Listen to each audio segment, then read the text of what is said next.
siguro pwede naman nating sabihin that Magnolia is at least number 2 or number 3 in terms of fan base, eh.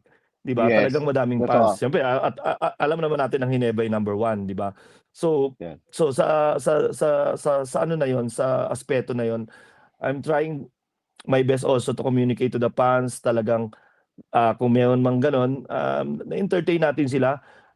Homer, kung makikita mo yung boss ko, si Boss Cap, again, grabe magmahal ng fans yan. Even now talaga, lalo na sa pag Yes. out of town games kami, hindi yan iiwanan ni Boss Cap hanggang merong isa pa na nagpapa-picture, nagpapa-autograph sa kanya, nandun siya.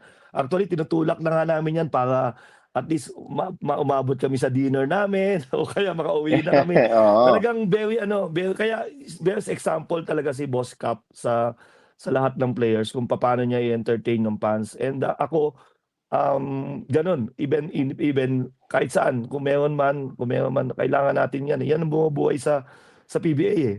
'Yan ang kailangan, isa sa mga talagang very important natin 'yan na i-entertain natin yung mga fans. Kung puwede nga makipag-communicate pa tayo, makausap natin for a few minutes para at least talagang maano nila, maramdaman nila kung importante din talaga sila sa liga at sa team natin.